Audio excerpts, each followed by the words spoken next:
Hello guys. Tonight we begin with a journey into a place where the cold moves like a living thing. It does not rush, and it does not slow. It simply fills every space until it feels as if it has settled inside your bones. On the forgotten edges of the frontier, the snow did not merely fall. It rearranged the world in silence, covering landmarks, swallowing paths, and changing the very shape of the land. The morning light would reach the ground already tired, dimmed by thick clouds. And by noon the horizon could vanish completely, replaced by a brightness so soft and so endless that the eye struggled to find focus. The silence in those hours was not true silence. It was a deep, muffled presence, pressing against the cabin walls and sinking into every crevice. The wind moved above the roof, shifting its tone as if unsure whether to sing or to groan. Inside, life gathered itself into smaller spaces. A single room would hold the work of the day, the warmth of the fire, and the smell of the evening meal. The walls were thin, and the cold slipped through them without effort. In those moments, the small sound of wood crackling in the hearth became more than a background noise. It was a gentle confirmation that the heat was still alive. We will move through this world, step by step. We will notice the way a pane of glass turns pale blue when ice begins to grow across its surface. We will watch the slow curl of breath, rising into the air before it disappears, as though the room itself is quietly exhaling. We will see how a storm can make the outside world shrink until it exists entirely within four wooden walls. Of course. I only ask you to subscribe if you genuinely enjoy what I do here and wish to return another time.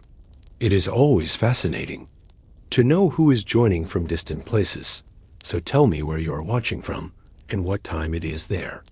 Dim the lights and let the room grow quiet. Let us begin with the first signs of the day when the snow Let us begin with the first signs of a day when the snow decides it will not stop. At first, there is only a light curtain of white moving across the air, falling in small, harmless flakes that seem too delicate to change anything. But as the hours pass, the sky lowers and the air thickens. The wind begins to gather itself, carrying more weight with each breath, and the flakes become countless, each one following a path you cannot trace. The world outside loses its edges. A fence post becomes a faint shadow. The outline of a tree fades until it looks like something you might have imagined. The sound of boots on frozen ground softens, then disappears, as if the snow has decided that no step should disturb its surface. Even the birds seem to have vanished, replaced by the occasional groan of the cabin's timbers adjusting to the cold. Inside, the light changes first. It no longer enters the room with warmth or clarity. Instead, it filters through the frost on the glass, bending into a pale blue glow that settles over everything. Your own breath looks different in that light, more solid, like the smoke from a candle that has just been blown out. It is the kind of light that makes you speak in a lower voice, as though you might disturb something in the air. A hand might reach toward the window to wipe a small patch clear, not for any real reason, other than to prove that the outside world still exists. The fingertips meet the cold glass and feel the crust of ice that has already begun to form. You press a little harder, leaving a brief oval of clarity through which you can see nothing but the restless white. And in that moment you understand that the day has no shape, no beginning or end, only this continuous drift. In the corner, a kettle hums quietly on the stove. The sound seems smaller than it should be, as though the walls and the air are swallowing part of it. The floorboards hold a faint chill, even near the fire, and each step feels like placing your feet on the edge of a shadow. Somewhere in the background, the wind changes again, sending a single high note through the small gaps in the wooden frame. It is on days like this that time stops obeying the clock. Minutes and hours blend into a single stretch, measured only by the small rituals of keeping warm, checking the fire, adjusting the blankets, or watching the slow melting of snow brought in for water. The outside world could be 10 feet away or 10 miles. The difference no longer matters. And so, before the storm has even reached its full strength, the family inside has already begun to adjust. Voices grow quieter, movements slow down. Every action is made with an awareness of what it will cost in warmth and in effort. The day's plans narrow until they fit within the glow of the firelight, and the rest of the world can wait. The first true sign that the snow will hold the day in its hands comes when the window begins to. The first true sign that the snow will hold the day in its hands comes when the window begins to lose its shape. The frame is still there, solid and unmoving, yet the glass starts to surrender beneath layers of frost and drifting snow. From the inside, the world beyond becomes less of you and more a memory. The light that once entered freely is now filtered through ice, dimming the corners of the room until the shadows seem to breathe. The cold speaks through small details. A thin mist forms where warm air meets the glass. Crystals gather at the edges of the panes, each one branching in delicate geometric patterns that could keep the eye busy for hours. If you lean close enough, you can hear the faintest tick as the frost expands, pressing gently against the frame. It is a sound you would miss if you were not listening for it. The rest of the cabin seems to fold inward as the storm strengthens. The fire throws a trembling light over the walls, and the grain of the wood looks deeper, richer, as if it too is drawing in its warmth. The smell of drying wool drifts from the corner where gloves and scarves have been laid out, mingling with the faint sweetness of stored apples and the sharper scent of split pine.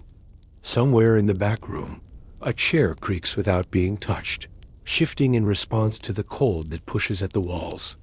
Outside, the wind begins to test every seam and every joint in the structure. It arrives in waves, sometimes steady and low, sometimes sudden and sharp, rattling the loose boards like a hand knocking against a door. Between these bursts, there is a strange stillness, as if the world is holding its breath before the next strike. Time moves differently here.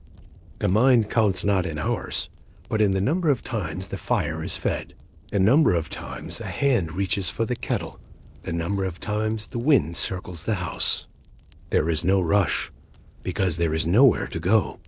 The storm decides the pace, and all you can do is match it. And in that slow rhythm, a strange comfort begins to grow. The small space becomes the whole world. Every sound, every flicker of light, every scent in the air feels sharper, more permanent. The snow outside may have erased the landscape, but inside, life has gathered itself into this quiet, self-contained universe. It is here, in the dim glow and the muffled quiet, that we find the first of our winter moments. It begins with a window that is slowly, patiently disappearing from view until the outside world is nothing but a blur of white. And so we arrive at the day when the window. It begins with a window that is slowly, patiently disappearing from view until the outside world is nothing but a blur of white. At first, the frost appears as a soft haze along the lower edge of the glass, almost delicate, as if it could be brushed away with the back of a hand. But hour by hour, the snow presses closer, clinging to every corner, and the light that filters through begins to lose its strength. You stand near it, feeling the faint cold radiating inward, the kind that seeps through even the thickest layers of clothing. The glass is no longer smooth beneath your fingertips. It is ridged and uneven, the frost building itself into tiny ridges and lines, each one catching the pale light. You rub a small circle clear with your palm, but all that greets you is a soft, blue-toned glow and the shifting shadow of the wind outside. Asterisk, the room behind you feels dimmer now. The snow has stolen the brightness, leaving only the muted flicker of the fire. Each time you step close to the window, you hear the faint whistle of the wind slipping through the tiniest gap in the frame, a sound that rises and falls like someone drawing in a slow breath. The air near the glass smells faintly metallic, as though the cold itself has a scent. Asterisk, children in the house might take turns clearing patches of frost, not for the sake of seeing anything outside, but simply for the satisfaction of making empty mark on the otherwise perfect white. The warmth of their hands leaves a fleeting imprint before the frost begins to grow back, as if erasing the evidence of touch. Even the adults do the same, though they might pretend it is just to check the weather. Asterisk, over time, the snow begins to press directly against the window. It muffles the sound of the wind, turning it into a low hum, and the glass takes on a heavier, more opaque look. The edges of the frame darken as ice creeps inward. Soon the window is no longer something to look through, but a solid surface, like a wall that has always been there. Asterisk, and yet, in the quiet, the disappearance of that view brings its own strange comfort.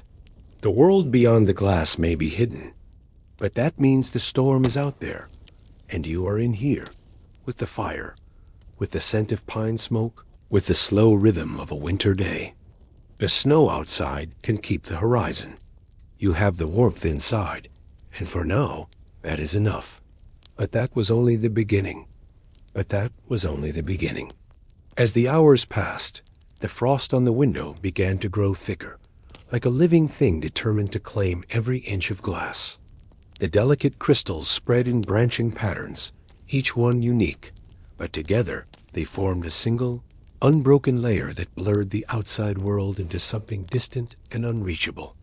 Asterisk, when the wind shifted, it brought with it a fine spray of snow that clung to the outer edges, freezing in place almost instantly. It gave the glass a pale, clouded appearance, as though you were looking through a block of frozen river water. If you leaned close, the cold stung your cheeks and made your breath curl against the pane in a small, foggy bloom. Asterisk, inside the cabin, the light from the window had changed entirely. It was no longer a source of brightness, but a muted lantern of icy blue, casting a strange underwater tone over the wooden walls and the faces within. The fire seemed warmer in comparison, its orange glow now the only true color in the room. People tended to gather closer to it, half out of necessity, half out of the comfort of seeing something alive in a day otherwise frozen still. Asterisk, every so often, someone would pass by the window and pause, running a hand across the glass. The sound was faint, like paper being brushed.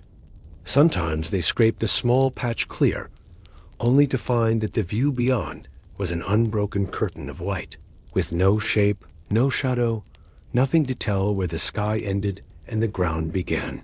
Even the horizon had disappeared. It was like looking into a dream that refused to take form. Asterisk, the snow's weight on the outside pressed with such patience that it seemed as if the cabin itself was breathing slower. The boards creaked more softly. The sound of movement in the room was swallowed by the thick air. You could almost imagine the whole house holding still, listening to the whisper of the storm just inches away. Asterisk, at night, the window took on a different presence. The frost caught the flicker of the oil lamp, scattering it into tiny sparks that danced across the patterns in the ice. The blue of daylight gave way to a silvery shimmer, as if the snow had its own quiet glow. Sitting in the dim room, it was easy to forget there was a storm at all, until the wind returned with a sudden burst, rattling the glass in its frame like a polite but insistent knock. Asterisk, by morning, the frost had thickened so much that the window no longer looked like glass at all. It could have been a slab of polished stone, smooth, cold, and unyielding. The memory of what lay beyond it was enough to remind you that somewhere out there, trees bent beneath the weight of snow, and the land lay buried under a perfect white stillness. But inside, with the window sealed in its icy mask, it felt as though the storm had decided to leave you in peace, at least for now. Asterisk, it was here, in the quiet watch of that frozen frame, that the family began to settle deeper into the rhythm of winter. The window had vanished, but life within those four walls continued, shaped now by the knowledge that the world outside could wait. And with that, thoughts began to turn toward the supplies tucked away in the corners, each one counted, measured, and treasured for the long days ahead. Asterisk, the window, once a point of connection to the world beyond, had become part of the wall itself. No one expected to see through it anymore. It was now a shield, a pale and frozen guard keeping the storm on the other side. From time to time, a child might press an ear against it, curious to know if the cold made a sound. All that met them was a faint hum, so deep and steady it could have been the heartbeat of the snow itself. Asterisk, by evening, the room felt smaller, but also safer. The fire's glow reflected faintly in the icy patterns, making the frost look almost alive, as though it were breathing in the warm air and exhaling it back as light. Chairs had been drawn closer to the hearth. Shadows stretched longer across the floor. The rhythm of the house was now measured not by the clock, but by the feeding of the fire, the boiling of the kettle, and the creak of the floorboards under wool-covered feet. Asterisk, there was no longer any point in wondering about the world outside. The horizon could stay hidden. The wind could keep its secrets. In here, behind the vanished window, there was warmth, the scent of pine smoke, and the slow comfort of knowing that for this night nothing more was required. Asterisk, and so, with the outside world locked in white silence, attention turned inward, to the shelves, to the sacks in the corner, to the small, careful measures that would decide how many warm meals could be made before the thaw. It begins with the quiet weight of supplies resting in the corners of the cabin. Sacks of flour, their cloth soft and slightly worn at the edges, are stacked neatly in the driest part of the room.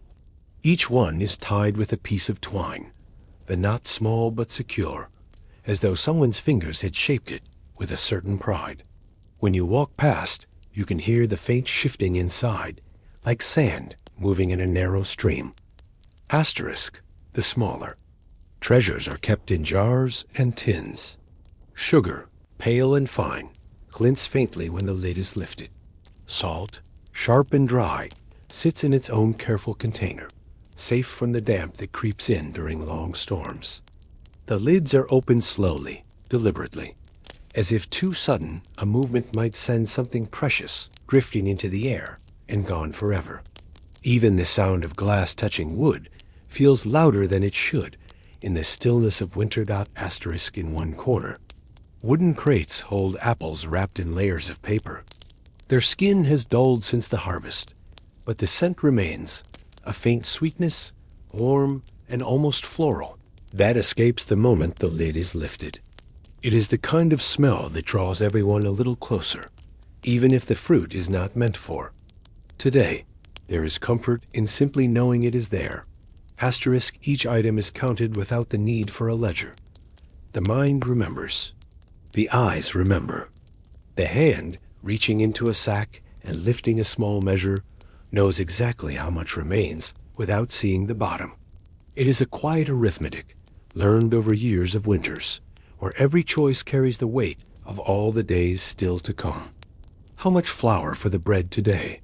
How much salt for the stew? These are not questions asked aloud, yet they are answered with every measured handful. Asterisk, the air in the storage corner is cooler, and it smells faintly of dry grain and aged wood. Stepping into it feels different, almost like entering another season. The cold here is purposeful, preserving what must last. Even the sound changes. Your footsteps are muffled by the sacks, the crates, the baskets lined with cloth. You find yourself speaking in a lower voice, though no one has asked you to. Asterisk, sometimes, during the longest storms, the family will gather to take stock, not because the supplies have run dangerously low, but because there is a kind of reassurance. In the act, one person will lift the sack slightly, testing its weight. Another will check that the lids are sealed tight. It is a small ritual, but it carries the same comfort as adding wood to the fire or securing the latch on the door. Asterisk, and yet, the supplies are not just for survival. They are also a promise to the future. Each jar, each sack, each crate holds the knowledge that the storm will pass, the snow will melt, and the land will open again. Until then, the shelves remain quietly patient, waiting for the moment when they can give back the comfort they have guarded through the coldest days. Asterisk, the shelves do not simply store food. They store the shape of the seasons that came before. The flour in the sacks began as fields swaying under a late summer sun. The apples, now resting in their wooden boxes, once hung heavy and cool in the shade of an orchard. Even the salt carries with it the memory of warmer days, gathered from faraway shores before the first frost touched this land. Asterisk, in winter, those memories are sealed away, waiting to be released in small, deliberate amounts. A handful of dried beans poured into a pot does more than fill a stomach. It brings with it the sound of last year's harvest, the rustle of pods opening, the warm scent of earth that is now hidden under snow. Asterisk, the act of taking from the store is never careless. Each time a jar is opened, the air inside escapes in a faint, quiet sigh. The lid is returned gently, pressed into place with a care that comes from knowing that what is inside must last far longer than it seems it could. Even the smallest spill feels like a tiny loss, one that no one mentions, but everyone notices. Asterisk, the corner where the food is kept holds its own kind of stillness. It feels set apart from the rest of the cabin, as though it exists in its own measure of time. Here, the cold air does not bite. It lingers instead, steady and watchful, keeping spoilage at bay. Your breath appears in front of you, faint but visible, each cloud a reminder that warmth is something to be saved for the living spaces. Asterisk, sometimes, when the wind presses too hard against the walls, and the fire struggles to hold its heat, someone will drift toward the supplies not to take, but simply to look, to count, to be reassured. The sight of neatly stacked sacks and carefully lined jars has a calming effect, the way a full lamp gives comfort before nightfall. It is a reminder that there is enough, that the family can wait out the storm. Asterisk, on the rare occasion when something is taken in abundance, a large scoop of flour, a full jar of preserves, it is usually for a reason that feels like more than hunger. Perhaps it is someone's birthday. Perhaps the day itself has been long and heavy, and the promise of something warm and generous on. The table is worth the cost. Those are the moments when the stored goods stop being merely rations and become gifts. Asterisk, and all the while, the snow outside deepens, pressing against the cabin's walls, sealing the world tighter. Inside, the supplies remain untouched by the cold's reach. They stand as quiet witnesses to the passing days, to the slow drift of winter, to the patience required to see it through. Asterisk, it is a patience that will soon be tested again, for as important as food is in the storm, it cannot be kept without fire. And in this place, there is one rule that has no exceptions. The hearth must never go dark. Asterisk, it is a patience that will soon be tested again, for as important as food is in the storm, it cannot be kept without fire. Without warmth, the sacks would stiffen with frost, the apples would bruise and turn. The lids on the jars would seize so tightly that they could not be opened without force. The supplies depend on the hearth as much as the people do, each drawing quiet protection from its steady glow. Asterisk, in the deepest part of winter, the act of storing becomes more than preparation. it becomes a way of living. The mind begins to move differently, always measuring, always weighing the present against the future. Even when no one is touching the shelves, they remain in the background of every decision. Should we make bread today or wait until tomorrow? Should we open the last jar of berries now or save it for the time when the snow feels heavier than we can bear? Asterisk, and yet there is comfort here. The supplies are proof that choices still exist. They are a map through the season, marking the way forward one measured meal at a time. The storm outside may hide the road, but inside, the shelves hold a path that leads quietly toward spring. Asterisk, by lamplight, they take on a golden tone, the sacks casting soft shadows on the wall, the glass of the jars reflecting small points of flame. It feels almost like sitting among sleeping animals, each one resting, but ready to wake when needed. The air is still, the wood creaks faintly, and for a moment it is easy to forget the snow at all. Asterisk, but the storm does not forget. It presses harder against the roof, tests the seams of the walls, and sends its cold in through the smallest gaps. That is when the family's eyes turn, not to the shelves, but to the fire. Because all of this, every grain, every apple, every jar, means nothing if the hearth is allowed to fade. Asterisk. The next task is not about counting or saving. It is about keeping the heart of the house alive. The fire is more than heat. It is the pulse of the cabin, the quiet center around which every movement turns. Long before the first snow arrives, wood is cut and stacked in neat, careful piles, each log placed to keep the air flowing between them so they will dry well. Even then, the work does not end. The storm might last for days, and the pile that once seemed high can shrink faster than you expect. Asterisk, on the morning after a long night of wind, someone always checks the woodpile first. It is an unspoken rule. A door opens to the bite of air. That steals your breath, and for a moment, the only sound is the crunch of boots against the frozen ground. The stack stands there under a white covering, its edges softened by snow, but the weight of it can be felt when a log is lifted. Cold, solid, promising warmth yet to come. Asterisk, inside, the fire burns in its steady rhythm. Sometimes it crackles sharply, sending tiny sparks upward. Other times it hums low, the logs glowing deep red beneath a cover of ash. The smell of it is part of the air now, mixing with the faint sweetness of stored apples and the sharper scent of wool drying near the hearth. The warmth does not fill the whole room evenly. It spreads in a gentle gradient, strong enough to warm your hands and face near the flames, but fading before it reaches the farthest corner. Asterisk, keeping the fire alive through the night is a task done, almost without thinking. Before sleep, the embers are banked with ash, forming a protective layer that keeps their glow until morning. It is a quiet trust, knowing that when the first light of day comes, there will still be a small living heart of heat to coax back into flame. Asterisk, sometimes, though the wind shifts suddenly, forcing smoke back down the chimney. The room fills with its dry, biting scent, and the fire's light flickers as if in protest. That is when hands move quickly, adjusting the damper, shifting the logs, coaxing the flame to settle again. The work is done without complaint, because here the fire is not just comfort, it is survival.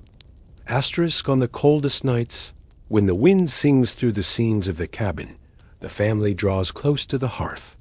Chairs are pulled forward, blankets wrapped tighter. The fire's light plays across faces, showing tired eyes and slow smiles, the kind that do not need words.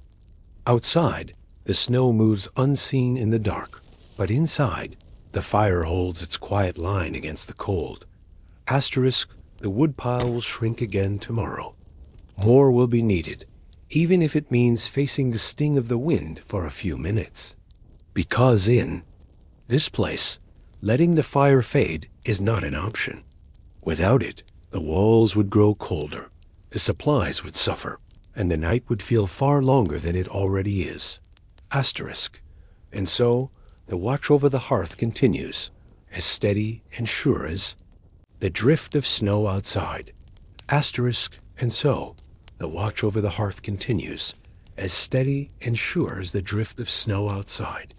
Each ember is a small promise, glowing quietly in the bed of ash. The sound is never constant. At times, the wood splits sharply, a crack so quick it seems to vanish into the air. At others, the only noise is the faint, almost musical hum of the heat itself. The rhythm of these sounds becomes part of the household's pulse, as familiar as breathing. Asterisk, when a log is placed onto the fire, there is a small pause before it catches.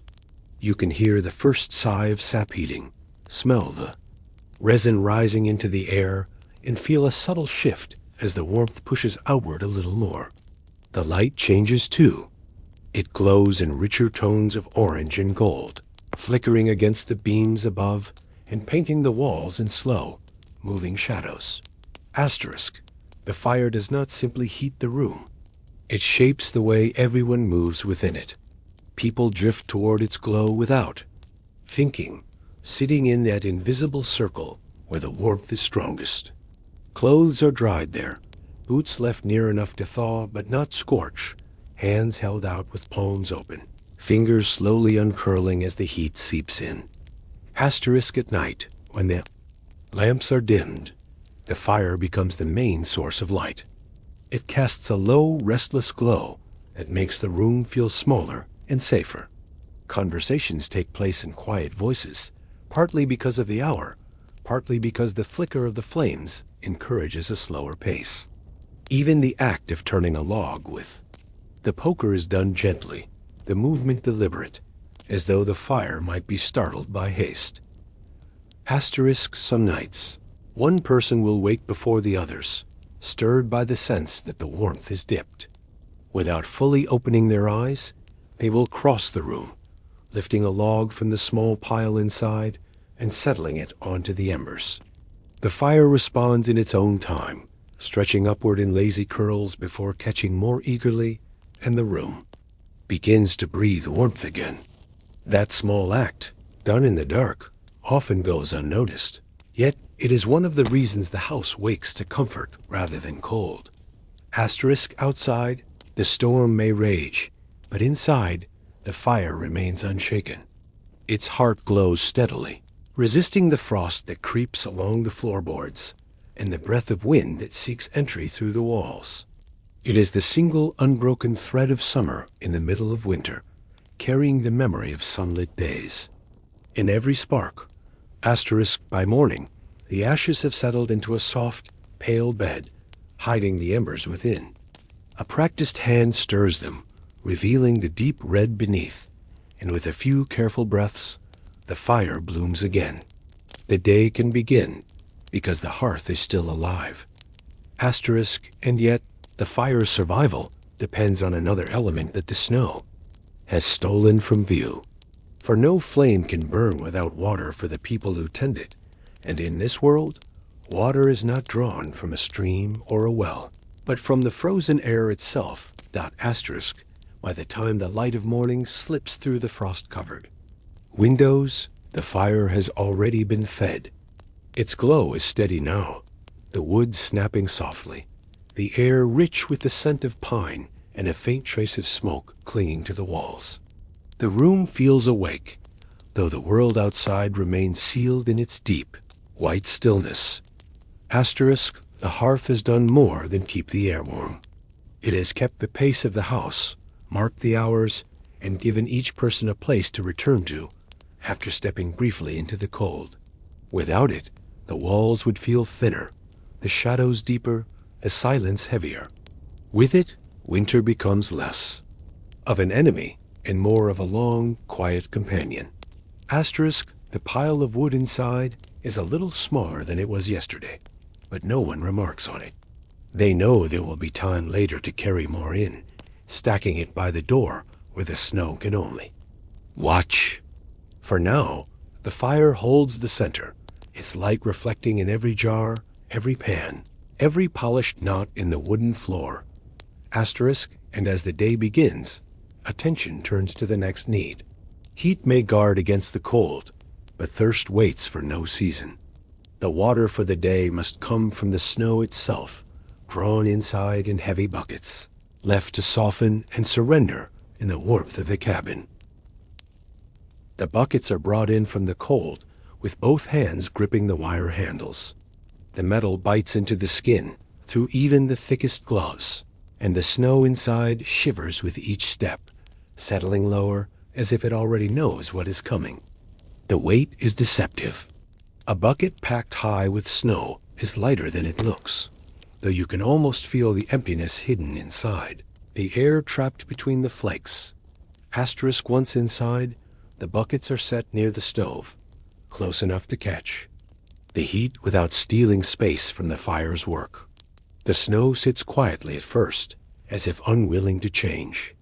Then the edges begin to soften.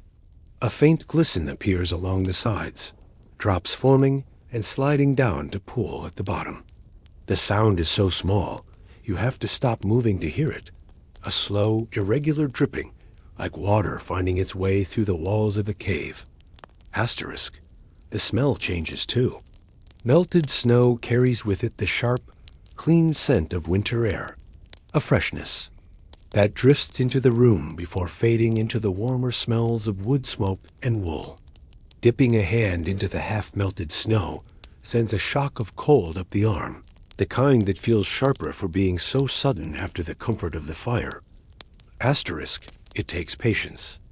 A bucket heaped with snow may yield only a few inches of water, and pouring it into a pot feels almost unfair, as though the effort should have produced more. But every drop is guarded. The water is not wasted, and each potful is planned, some for cooking, some for drinking, some for washing the few things that must be kept clean, no matter the weather. From time to time, someone will tap the bucket with a wooden spoon, breaking apart the compacted mass to help the heat reach the center. The sound is dull, like knocking on a door muffled by thick fabric. Slowly, the solid white becomes a cloudy slush, and then a clear, cold pool that reflects. The flicker of the firelight. The first sip from a cup of freshly melted snow tastes faintly different from well water. It carries the memory of the open sky, of wind moving over wide drifts, of nights when the air was still and the snow fell straight down without a sound. In the depth of winter, it feels almost like drinking a piece of the world outside, brought in and tamed by the warmth of the cabin. And while the snow waits its turn to melt, the buckets stand in a small line by the stove, like quiet guests keeping their distance from the fire. They wait without complaint. These buckets, each one a small, frozen harvest of the world outside. In the dim light of the cabin, their metal rims catch faint glints from the stove's glow, and a fine frost clings to their sides, melting in uneven streaks. Sometimes, if the snow inside was gathered during a windless moment, it appears fluffy and unbroken even in the bucket, like a piece of cloud pressed gently into place. Other times, when the wind was wild, the snow carries tiny shards of ice, sharp and bright, crunching under a wooden spoon as they break apart. The work of gathering the snow is its own quiet test. The door must be opened just enough to step out, letting in a thin blade of cold that cuts through the room before it can be shut again. Boots sink with a muted sound into drifts that come up past the ankle, and the nearest patch of clean snow is chosen with care. It must be untouched by tracks or fallen branches, and far enough from the cabin that the wind hasn't carried ash from the chimney. Filling the bucket is simple but slow. The snow resists being packed too tightly, spilling over the sides as the scoop moves in deliberate arcs. The fingers holding the handle grow stiff, even under layers of fabric, and by the time the bucket is full, the skin beneath the gloves burns with a dull ache from the cold. Asterisk back inside, the change is almost immediate. Steam begins to rise in thin threads as the snow surrenders to the stove's heat. The first layer melts quickly, revealing the compressed layers beneath, and the sound of dripping grows louder. It is a small but steady rhythm, like the cabin's own clock marking the passing minutes. Asterisk children sometimes watch this process as if it were a kind of magic.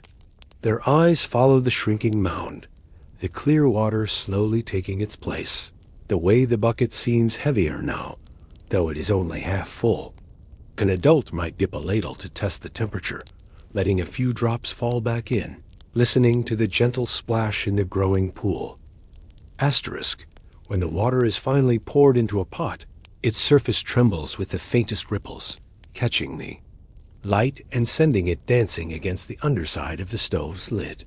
The warmth changes its taste. It no longer feels like air and frost. It feels like the inside of the cabin itself, shaped by wood, iron, and fire. Asterisk, and so, through the slow and patient work of melting, the storm outside is brought indoors in its gentlest form, ready to serve the needs of another day. Asterisk, by the time the last of the snow has given way, the buckets are no longer cold to the touch. Their sides are damp, beaded with drops that catch the firelight before sliding down to the floor. The water inside is clear, still holding the faint sharpness of the air from which it came. Asterisk, it is poured carefully into jars, pots, and cups, each portion already spoken for in quiet plans. Some will simmer with vegetables and grain. Some will be kept cool for drinking.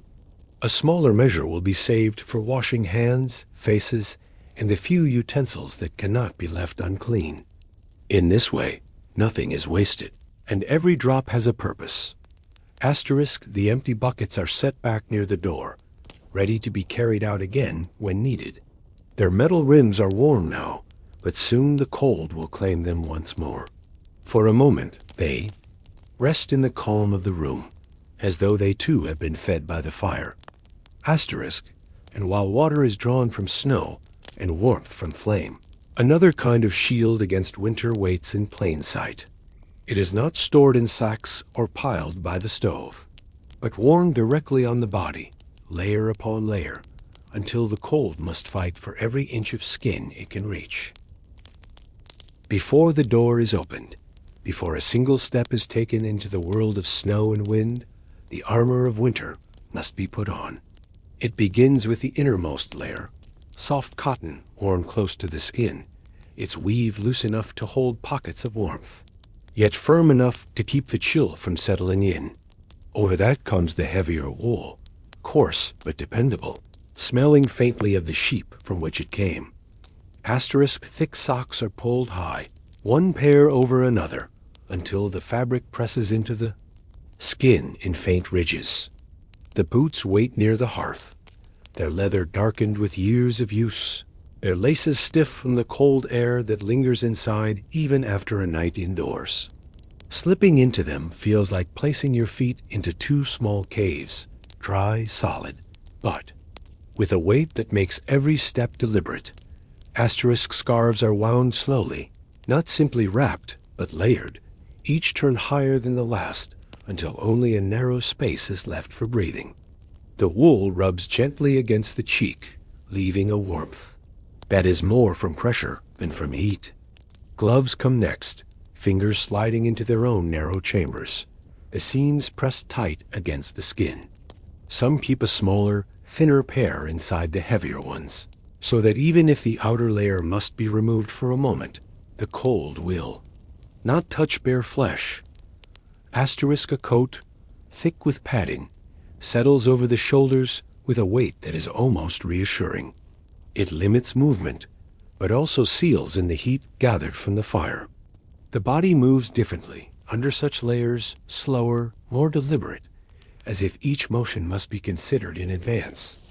Asterisk, inside the cabin, the sound of all this preparation is a small symphony of winter, the rasp of fabric sliding over fabric, the faint creak of leather boots being tightened, The muffled thud as someone shifts their weight from one foot to the other. It is not rushed. Dressing for the cold is not something to be done quickly. Each layer must be in its place, each edge tucked, each button fastened. A single gap is an invitation for the wind to slip in and steal the heat away.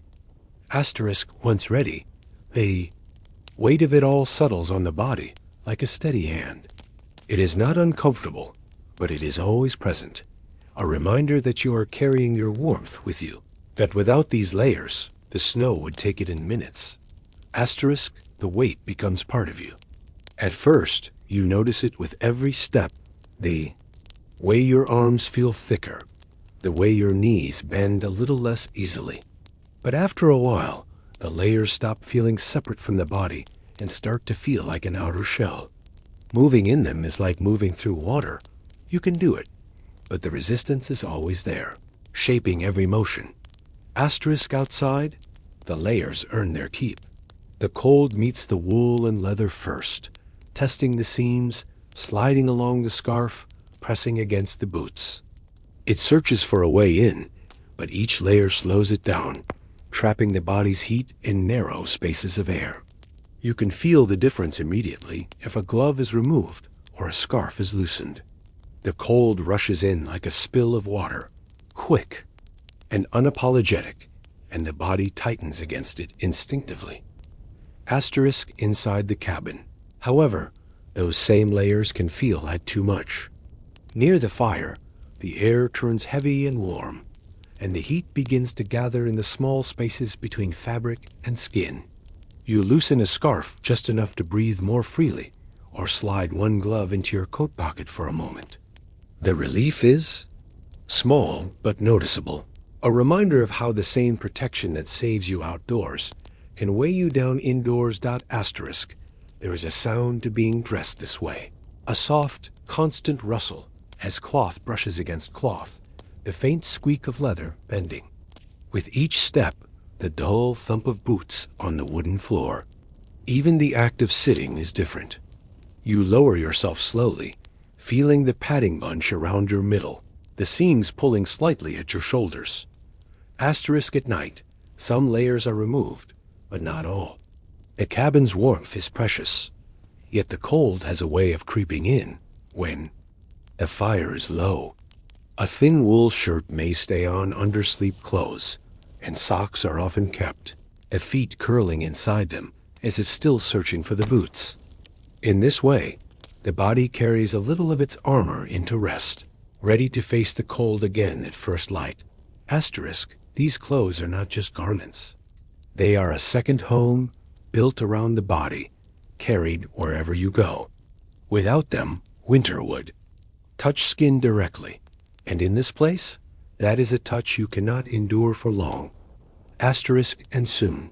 These layers will be tested not only by the air itself, but by something less constant and far less predictable, the wind. Asterisk, by the time the last button is fastened and the scarf is tucked in place, the body feels prepared for whatever waits beyond the door. The layers have done their quiet work, building a barrier between skin and winter. They carry the warmth of the fire for as long as they can, holding it close against the steady pull of the cold. Asterisk, there is a quiet confidence in stepping outside fully dressed for the season. The snow may be deep, the air sharp, but the body is wrapped in its own small fortress. Every step is slower, heavier, but each one holds steady against the bite of the air. Even when the wind rises, tugging at coats and scarves, there is comfort in knowing that it must fight through many layers before it can reach you.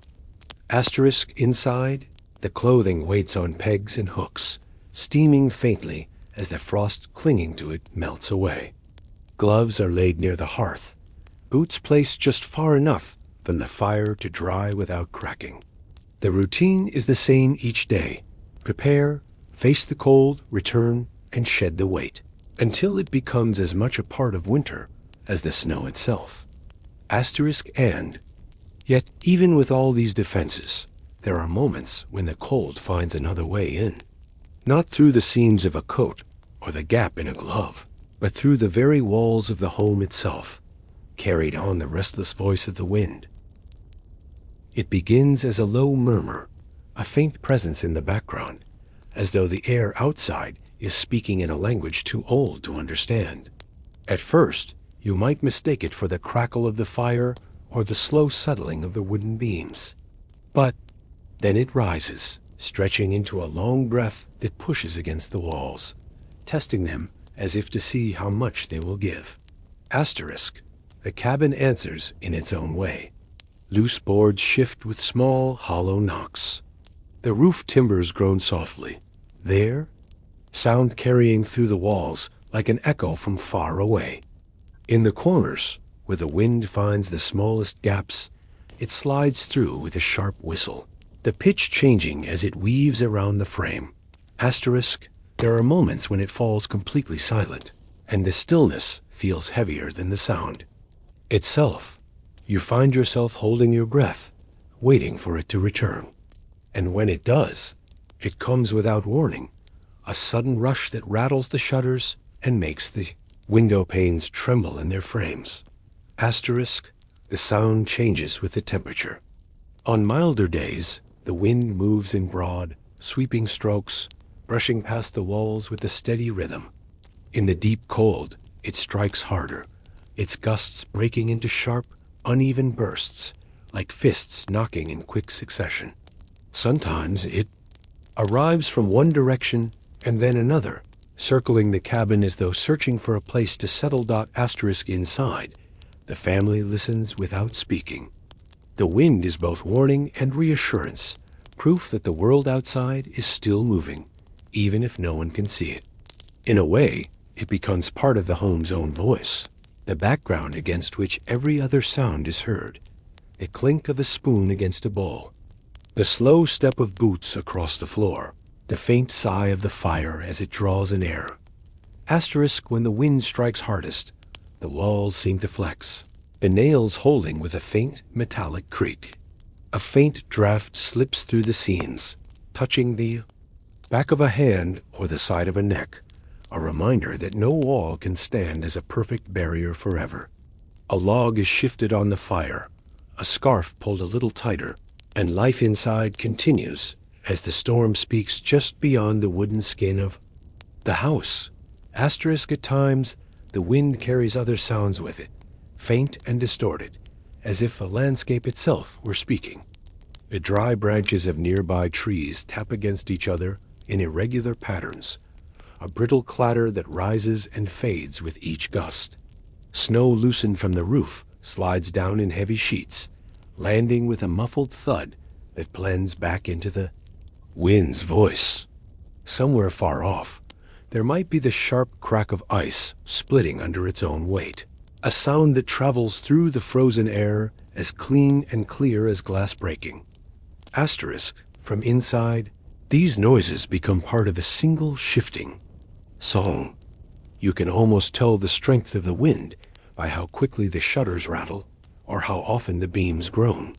Sometimes it rushes past in long, smooth waves that seem to last a full breath. Other times it comes in quick bursts, as if the air were tumbling over itself, hitting the walls from different angles in rapid succession. Asterisk. The wind has a way of making the cabin feel smaller, as if drawing it inward. When it pushes hard against one side of the house, you can almost feel the space tilt, the warmth pooling toward the center. People tend to gather closer together then, speaking less, letting the wind do the talking. Asterisk. If you stand near the wall and press your palm against it, you can feel the faintest vibration, tiny, steady tremors that pass from the outer boards into the bones of the house. They are not enough to unsettle you, but they remind you that the storm is not just around you. It is touching you through the very frame of the home. Asterisk. During the longest gusts, the air inside seems to hold its breath. The fire's flame bends slightly, its light stretching in one direction before springing back as the gust passes. In that brief stillness between bursts, the quiet feels impossibly deep, as though the whole world has paused to listen for what comes next. Asterisk. And when it does come, It often arrives with a sound that is less like wind and more like water rushing, churning, surging against the walls, as though an invisible tide were breaking again and again against the wooden shore of the cabin. Asterisk. In time, the family learns to read these patterns, to sense when the wind is changing its mind, when it is about to ease, and when it is only gathering strength for another push. And while the sound never truly fades, there are moments when it softens enough to let other noises through. The spoon in the pot, the shifting of a chair, the sigh of someone settling into their blanket. Asterisk. But even then, the wind never leaves entirely. It remains at the edge of hearing, a constant reminder that the world outside is moving with a power that no wall, no layer of clothing, and no fire can truly hold back. Asterisk. By nightfall, the wind has woven itself so completely into the life of the cabin that its voice no longer startles anyone. It moves in and out like a restless guest, sometimes quiet enough to be forgotten, other times loud enough to command attention. The walls bend ever so slightly under its push, but they hold. The windows tremble in their frames, but they do not break.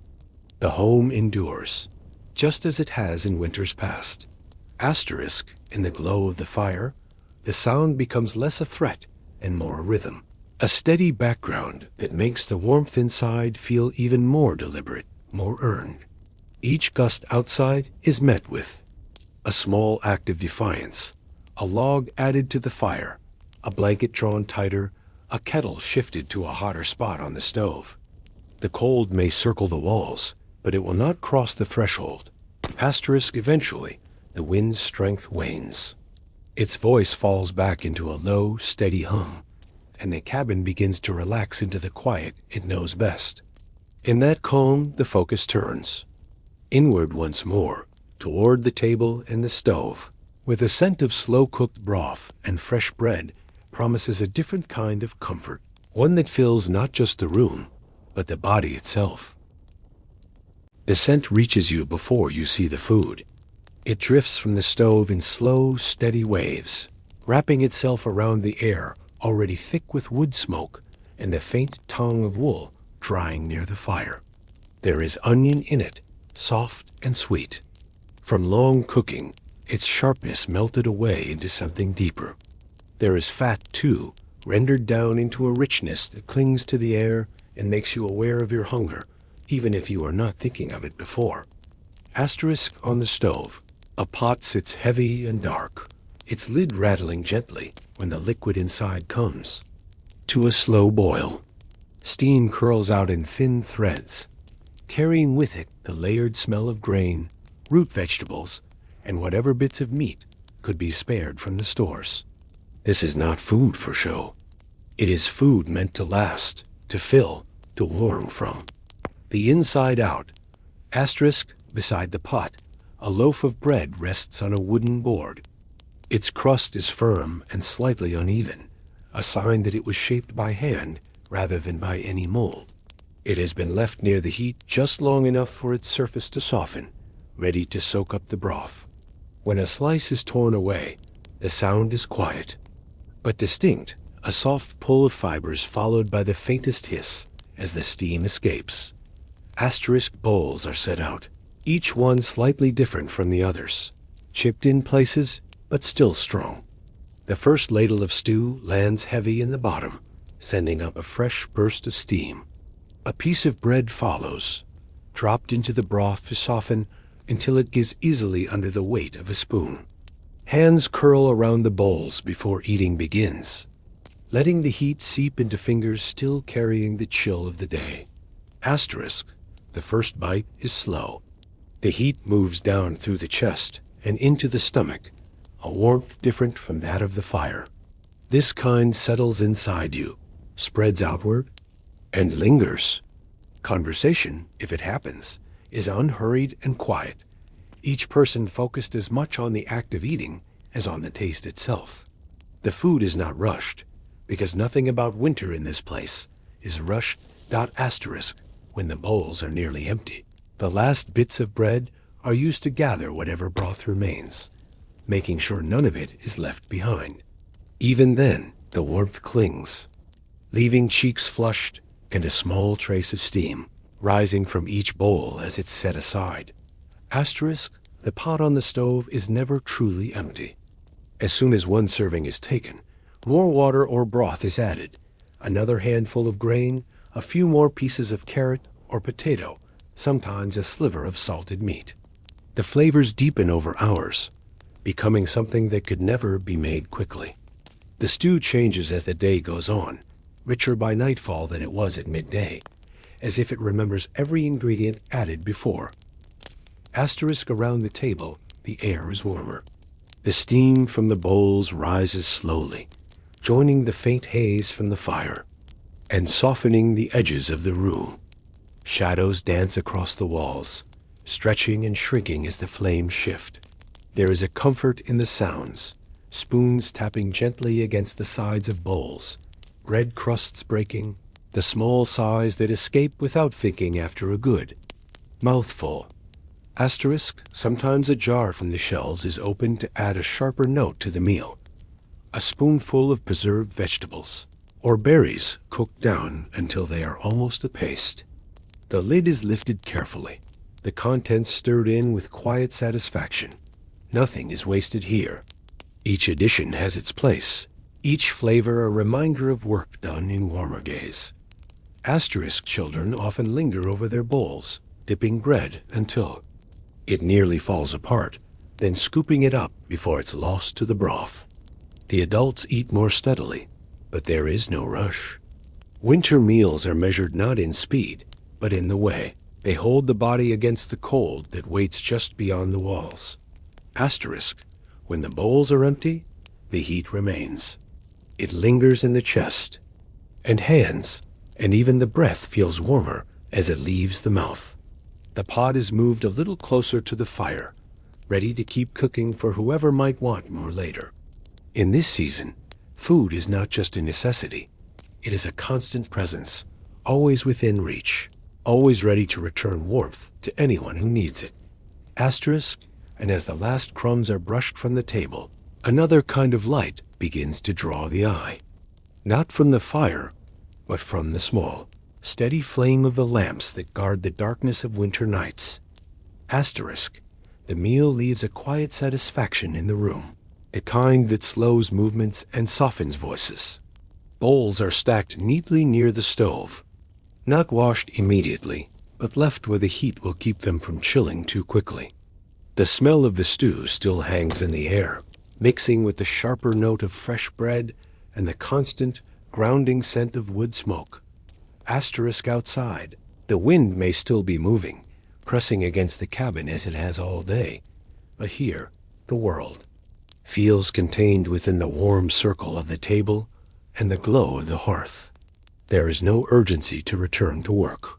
The hours after a meal in winter belong to rest, to the simple act of staying warm. Asterisk, and yet, as the light from the windows fades into the pale blue of evening, another task waits quietly in the corner. A glass chimney is wiped clean. A wick is trimmed, and a small flame is coaxed to life. Soon, the cabin will be lit not by the broad warmth of the fire, but by the gentle, golden halo of oil lamps, carrying their steady glow into the deep hours of night.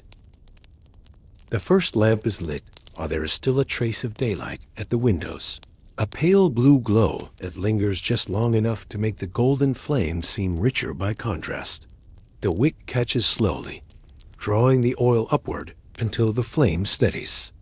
At first, it is small and uncertain, swaying with every breath of air in the room, but with a careful turn of the knob, it grows, sending a warm circle of light across the nearest wall. Asterisk, oil lamps are not simply turned on, they are prepared.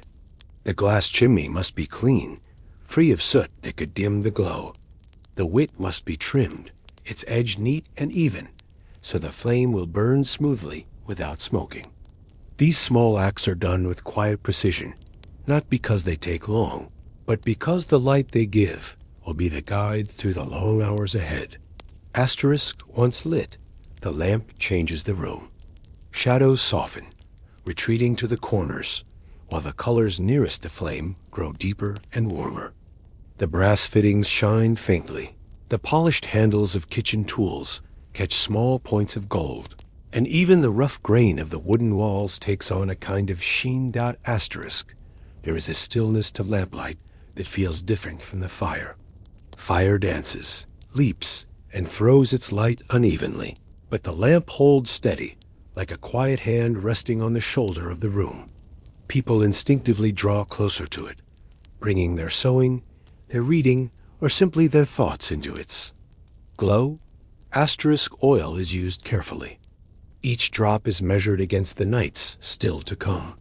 The lamp may be turned down slightly once the room has settled, its flame shrinking to a low, steady glow that burns without waste. A second lamp might be lit only if the work demands it, its light reaching into the far side of the cabin where the fire cannot touch. Asterisk from outside, the sight of a lamp's glow through a frosted window is a promise. It tells of warmth, of voices, of life held safely within the wooden walls. From inside, it is less a promise and more a reminder that even in the deepest cold, light can be made, kept, and shared. Asterisk, the glow from the lamp reaches only so far, fading into the dim edges of the room where the firelight does not reach. In those soft boundaries, objects take on gentler shapes. A chair becomes only a curved outline. A shelf becomes a shadow with faint glimmers where glass jars catch the light. It is a light that does not demand to be looked at. It waits quietly, allowing the eyes to rest. Asterisk, when several lamps are lit, it creates small islands of gold within the darker spaces of the cabin. Between them, shadows flow like slow-moving water, shifting whenever a flame flickers or a person passes by. The effect is less about brightness and more about warmth, not the kind you can feel on your skin, but the kind that wraps around your thoughts, softening the edges of the night. Asterisk, there is a faint scent to the lamps as they burn, a mix of the oil itself and the warm metal of their bases. It is not unpleasant. In time, it becomes as much a part of winter as the smell of wood smoke, or the creak of frozen timbers. You know the day is truly over when the lamp is lit and its glow becomes the heart of the room. Asterisk, children sometimes sit close enough to watch the small movements within the flame, the way it leans when a draft passes, the way its edges sharpen, when the wick is turned just right. They learn without being told that the lamp is not to be moved carelessly, that its steady light is both fragile and necessary. Asterisk, outside the windows, the snow reflects the lamplight in a faint, ghostly shimmer, as if the night itself has learned to glow. That reflection is small and quiet, but it can be seen from far away, a single warm mark against the vast, cold white. Asterisk, eventually, the room grows quieter. The lamp burns with less urgency now, its circle of light shrinking a little as the flame is turned lower. The oil inside is not endless, and each night must leave enough for the next. Even in its smaller form, the light is enough to keep the darkness from fully settling in. Asterisk, and so the night deepens not in silence, but in a soft hum of fire, lamp, and the slow breathing of those gathered in its glow. Asterisk, as hours pass, the lamp becomes the last guardian of the room. The fire burns lower, its light now caught mostly in the embers, but the lamp remains steady, holding its small circle of gold against the weight of the night. Faces soften in its glow, eyes half-lidded from warmth and quiet. The room feels smaller now, not because the darkness has closed in, but because the light has drawn everyone inward, closer to its center. Asterisk, when the time comes, the flame is lowered, with slow, deliberate turns of the wick. It resists for a moment, flickering taller as if to make one last statement, and then settles into a thin line before disappearing. The glass chimney holds the faint heat for a while longer, and in the seconds after the light fades, the darkness feels thicker, as though it has been waiting at the edges all along. Asterisk, but even in darkness, the memory of the lamp's glow lingers. It rests in the mind like an afterimage, carrying with it the reassurance that it can be brought back whenever needed. And by the next night, it will return again, steady and patient, to push the cold back just far enough. Asterisk, for now, the room belongs to slower movements, tasks done close to the fire, with hands moving carefully to save energy and light alike. In winter, work is never hurried. It is measured, deliberate, and guided by the quiet understanding that every gesture must serve a purpose. The work of winter is never absent, but it is done in a rhythm that matches the season itself, slow, steady, without waste. Near the fire, where the light is stronger and the warmth more certain, hands take up small repairs that have waited for weeks. A shirt with a frayed cuff is turned inside out, its edge rolled carefully between fingers before the needle passes through. The thread moves in even stitches, each one tightening the fabric back into something that will hold through. The cold, asterisk, a pair of mittens is checked for thin spots. Wool is rewoven into the worn palms with patient motions, the sound of the needle slipping through the fibers almost inaudible against the crackle of the fire. Each movement is deliberate. There is no rush to finish, because rushing wastes energy. And in winter, energy is a resource like food or firewood. Asterisk in the corner, someone splits kindling indoors, using a small hand axe and a short block of wood. The strokes are controlled, more about precision than force, each piece added to the growing pile that will feed the fire later in the night. The scent of fresh split pine rises briefly, sharper than the older logs stacked by the door. Asterisk, other tasks require less strength, but the same focus. A kettle is filled from the water pot, moved to the stove with a slow care that keeps a drop from spilling. A loose hinge on a cupboard door is tightened with a short-handled screwdriver, the metal cool against the fingers. Even sweeping this floor is done in measured arcs, the broom's bristles gliding across the boards in a rhythm almost like breathing. Asterisk, conversation flows in the same unhurried way. A few words, then a pause while hands work, then a quiet answer. There is no need to fill the air completely.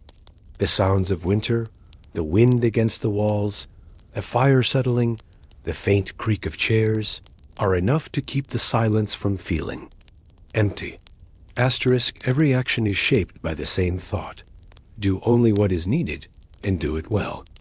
In this way, the day's work stretches evenly from morning to night, leaving no rush, no waste, and no moment when the cabin feels without purpose. Asterisk, from time to time, a task pauses mid-motion, not from distraction, but to listen. A shift in it. The wind, a softer note from the fire, the distant groan of ice outside, each is a small signal worth noticing. Winter work is done with attention, not just to the hands, but to the space around them. Asterisk, the placement of objects follows the same measured care. Tools are returned to the exact spot where they will be needed next. The sewing needle rests in its small cushion. The axe handle leans against the wall with its blade turned away. The broom stands bristles up in the corner. This order is not about neatness alone. It prevents searching, and in the cold, time spent. Searching is time spent losing warmth. Asterisk, sometimes, the work itself is about making the space more efficient. A draft is found near the window frame, and a folded scrap of cloth is pressed into the gap. A loose floorboard is wedged tighter with a sliver of wood. These repairs are small victories, invisible once done, but felt every hour afterward. Asterisk, meals, too, are part of this slow calculation. A pot is stirred just enough to keep it from sticking, its contents shifting lazily under the spoon.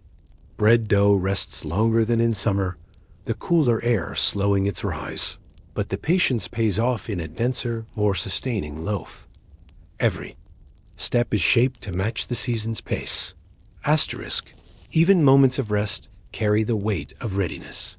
A person sits near the fire with their eyes closed, but their ears are open to the sound of the kettle beginning to hum. Another stares at the snow through a narrow gap in the frost, not idly, but to see whether the flakes have grown heavier or lighter. The stillness is not inactivity, it is part of the rhythm. Asterisk. By night, the day's tasks are never all complete, but they are never all waiting either. Work folds into life without beginning or end, a continuous motion shaped by necessity. The next day will bring the same repairs, the same care, the same slow precision. And in winter, that is not a burden, but the very thing that keeps the days moving forward. Asterisk. And while the tasks keep the cabin alive, the cold works quietly on its own creations, leaving behind its delicate, silent mark on the world within. Asterisk. By the time the last chore of the day is set aside, the air in the cabin has taken on a different stillness. The tools are back in their places, the fire has been fed, and the table is clear except for the kettle waiting at its center. The quiet that follows is not the absence of work, but the completion of it, every small act having done its part to keep the cold at bay. Asterisk. The warmth inside is steady now, though it never quite reaches every corner. In the dimmer spaces along the walls, the air feels sharper, the wood underfoot cooler. It is there, in those untouched edges, that the season leaves its signature. Moisture from the breath of the house meets the cold of the walls, settling into a fine, glassy layer that grows silently day by day. Asterisk. It begins as a faint sheen, almost invisible unless the light catches it just so. But in time, it thickens, spreading across boards and window panes in shapes that seem drawn by a careful hand. The winter outside has found a way to write itself into the cabin, and soon these frozen patterns will tell their own quiet story. Asterisk. It begins as a film so thin you might miss it, unless the light happens to fall at the right angle. Along the edges of the window, where the glass meets the frame, a faint shimmer catches the eye. At first, it seems like no more than a trick of reflection, but a fingertip run across it confirms the truth. It is ice, smooth and brittle, clinging to the inside as if the storm has reached in to leave its calling card. Asterisk. By morning, the layer has grown. The cold works slowly, but without pause, turning the moisture in the air into small frozen blooms that creep outward from the edges. They branch and divide like the veins of a leaf, each one sharp and intricate, a pattern that seems impossibly delicate yet stubbornly strong. Asterisk. The walls themselves are not spared. In the far corners of the cabin, where the heat from the fire fades before it can reach, a faint glaze forms on the boards. It is not the bright frost of a window pane, but a duller sheen, the kind you notice more by the way it changes the feel of the wood beneath your hand. The grain grows slick, and the usual warmth of the timber gives way to a muted, almost metallic coolness. Asterisk. Sometimes drops form along the lower edge of the glass, frozen in place before they can fall. They hang there, like beads on a string, each one holding a tiny reflection of the room. The firelight inside turns them into pinpoints of gold, even as the cold keeps them locked in their perfect stillness. Asterisk. The smell in these corners is different too, less of wood smoke, more of the dampness trapped between walls and winter. It is a scent that feels both clean and heavy, like the air just before snow begins to fall. No one tries to scrape the ice away. There is no point. The cold will return as soon as it is cleared, rebuilding itself in the same shapes, as if repeating a design it knows by heart. Instead, the family learns to live with it, to glance at the patterns without touching, to let them grow in peace until the season itself decides to let them go. Asterisk. At night, the frost takes on a different character. The lamplight and the fire combine to cast a soft glow across the glass, turning the icy patterns into a shifting landscape of gold and silver. Every small movement in the room makes the reflections tremble, as if the ice itself is breathing. Asterisk, when the wind pushes against the walls, the frost seems to thicken almost visibly, its edges blurring as fresh crystals form. In the stillness, between gusts, you might hear a faint ticking sound, tiny adjustments as the ice settles against the wood and glass. It is a sound so delicate that it is often mistaken for the creak of a chair or the settling of the fire's embers. Asterisk, in the coldest weeks, the ice spreads beyond the windows. Thin lace-like formations appear along the inside of the doorframe, clinging to the places where the warm air escapes in narrow streams. Sometimes, when the morning sun touches them, they release a faint mist as they loosen their grip, though the air outside remains far below freezing. Asterisk, children often find shapes in the patterns. A spray of frost becomes the tail of a bird. A jagged edge turns into the outline of a mountain. These frozen pictures change subtly each day, redrawn by the invisible hand of the air itself. The adults notice them too, though they speak less about what they see, perhaps unwilling to name something that will be gone with the first true thaw. Asterisk, living with this layer of ice changes how the cabin is used. Shelves near the outer walls are shifted slightly inward so nothing important touches the frozen boards. Quilts are hung in certain corners, not only for warmth, but to keep the frost from creeping too far into the room. The ice is not dangerous by itself, yet its presence is a quiet reminder that winter is always looking for a way in. Asterisk, and still, there is a strange beauty in it, a beauty that belongs entirely to this season. It catches light in ways no summer seeing can match. It draws lines more intricate than any hand could trace. It makes even the simplest breath visible when you stand near it, the mist from your lungs curling briefly before joining the frozen shapes on the glass. Asterisk, by the time the coldest nights arrive, the ice inside has become as much a part of the cabin as the walls themselves. It waits in the corners, clings to the window frames, and lines the door with its quiet, persistent edge. No one is surprised to see it anymore. It is simply another resident of the winter, living alongside the fire, the shelves of food, and the people within. Asterisk, the patterns will linger for weeks, changing only in the smallest details from one day to the next. Then, when the season finally begins to loosen its grip, they will fade in silence. The walls will grow bare again, the windows will clear, and the memory of the frost will be left only in photographs of the mind. Asterisk, but for now, it is here, delicate, cold, and steady. And at night, when the fire dips and the air in the farthest corners turns sharp, there is only one way to keep its reach at bay: by gathering together, drawing closer to the hearth, and letting the warmth of many bodies become its own kind of shield. When the cold presses hardest against the walls, the sleeping arrangements shift.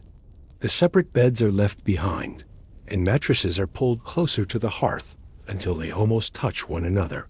Thick blankets and patched quilts are layered on top until their weight feels like a slow, steady hand holding everything in place. Asterisk, the space becomes a small island of warmth in the middle of the cabin. The air near the floor is still cool, and the boards carry a faint bite when bare feet touch them. But beneath the covers, the heat grows quickly. It is shared, traded silently between the bodies resting there, each person lending a little of their own to the others. Asterisk, before settling in, everyone makes their own small adjustments. A scarf might be left on, or socks pulled high under the blankets. Boots are lined near the wall, ready to be stepped into if the fire needs tending during the night. The last check of the hearth is done slowly, logs placed so they will burn down to a deep bed of embers ready to be coaxed back to life in the morning. Asterisk, the first minutes under the covers are spent finding the right place, shifting slightly until the warmth is even. Soon, breathing begins to sink, the slow rhythm of sleep overtaking the rustle of fabric. The sound is steady, almost like a tide, rising and falling in the quiet room. Asterisk. Now and then, someone will stir, rolling onto their side and letting in a small draft of cold air, only for the blankets to settle again. The warmth never vanishes completely. It waits, patient, ready to return the moment stillness is restored. Asterisk. Outside, the wind continues to move, its voice muffled by the walls and the thick barrier of quilts. Inside, the shared heat holds the night, steady, making the long hours pass a little faster, or at least feel a little softer.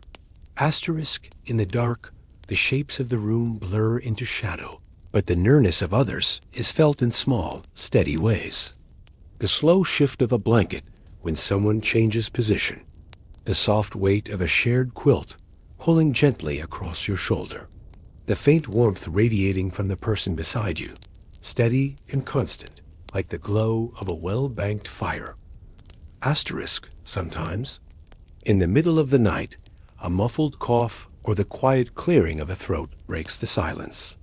A sound is brief, barely stirring anyone, and the rhythm of breathing soon returns. The body learns to sleep in this closeness, to find rest despite the small movements and the occasional brush of a foot against yours. Asterisk. The air under the covers grows thick and heavy with warmth, enough that lifting a corner brings a small rush of cooler air against the face. That contrast is both a shock and a comfort, reminding you just how well the blankets are holding their line against the cold beyond. Asterisk. In the early hours, before the first light reaches the frost-covered windows, someone may rise quietly to tend the fire. The sudden shift in the quilt is felt by all, a thin draft following the person as they step away. But even then, the warmth lingers, held in by the layers of fabric and the bodies still resting beneath them. Asterisk. By the time they return, the faint crackle of the rekindled fire joins the soft chorus of breathing. Sleep settles in again, and the long stretch of night continues without hurry. Asterisk. In these hours, warmth is not just a matter of temperature. It is a presence shared and multiplied, carrying everyone together through the coldest part of the day, the hours when the darkness feels deepest and the frost presses hardest against the walls. Asterisk. In the dark, the shapes of the room blur into shadow, but the nearness of others is felt in small, steady ways. The slow shift of a blanket when someone changes position, the soft weight of a shared quilt pulling gently across your shoulder, the faint warmth radiating from the person beside you, steady and constant, like the glow of a well-banked fire. Asterisk. Sometimes, in the middle of the night, a muffled cough or the quiet clearing of a throat breaks the silence. A sound is brief, barely stirring anyone, and the rhythm of breathing soon returns. The body learns to sleep in this closeness, to find rest despite the small movements and the occasional brush of a foot against yours. Asterisk. The air under the covers grows thick and heavy with warmth, enough that lifting a corner brings a small rush of cooler air against the face. That contrast is both a shock and a comfort, reminding you just how well the blankets are holding their line against the cold beyond. Asterisk. In the early hours, before the first light reaches the frost-covered windows, someone may rise quietly to tend the fire. The sudden shift in the quilt is felt by all, a thin draft following the person as they step away. But even then, the warmth lingers, held in by the layers of fabric and the bodies still resting beneath them. Asterisk. By the time they return, the faint crackle of the rekindled fire joins the soft chorus of breathing. Sleep settles in again, and the long stretch of night continues without hurry. Asterisk. In these hours, warmth is not just a matter of temperature. It is a presence shared and multiplied, carrying everyone together through the coldest part of the day, the hours when the darkness feels deepest and the frost presses hardest against the walls. Asterisk. By the time the first faint light begins to touch the frost on the windows, the blankets are heavy with the weight of the night's warmth. No one moves quickly. The air outside the covers is still sharp, and stepping into it feels like leaving a safe harbor for the open wind. Hands emerge slowly, pulling quilts back just enough to see the room, the fire, and the pale morning beyond the glass. Asterisk, the embers glow low in the hearth, steady and patient, waiting to be stirred. A kettle is set over them, its bottom ringing faintly against the iron as it settles into place. The sound is soft, but carries through the room, letting everyone know that the day is beginning. Asterisk, and so the warmth of the night gives way to the work of the day. The blankets are folded back, the beds moved away from the fire, and the small rituals of morning return. But before the first chore is taken up, the weather must be read, not by opening a door, but by listening. Asterisk, because in this place, the sound of the wind, the snow, and the silence tells more about the day ahead than any calendar ever could. Before a door is opened, before a boot touches the snow, the day is measured by sound. Lying still, you can hear the way the wind moves across the roof, how it changes from a long, even sigh to sharp bursts that rattle the shutters. Each shift tells its own small story. Asterisk, the snow speaks too, though its voice is quieter. When it falls thick and steady, the sound is like a soft, constant brushing, almost impossible to separate from silence unless you listen for it. Against the roof, it lands with a muted patter that blends into the breathing of the house. Asterisk, if the air is heavy with new snow, the world outside feels closer, more enclosed. If it is hard and icy, the sound sharpens, echoing faintly through the boards of the floor. Sometimes there is no snow at all, only the brittle hum of the wind sweeping over drifts already in place. Asterisk, there is a kind of language in these sounds, one learned slowly over many winters. The long, steady wind means the day will be colder but clearer. Short, restless gusts warn of another storm coming. A sudden drop into silence can mean the snow has eased, or that the air has grown so cold it holds itself still. Asterisk, the first movements of the morning are shaped by what is heard. Wood is brought inside sooner if the gusts sound stronger. Extra layers are added if the wind carries the dry, brittle tone of deeper frost. Even the order of chores can change, shifting to match the rhythm of the weather outside. Asterisk, and when the cold finally begins to loosen its grip, the change is heard before it is seen. Snow slides from the roof in heavy sheets, landing with a deep, cushioned thud. Ice in the eaves lets go with a faint crack, dropping in shards that scatter over the drifts below.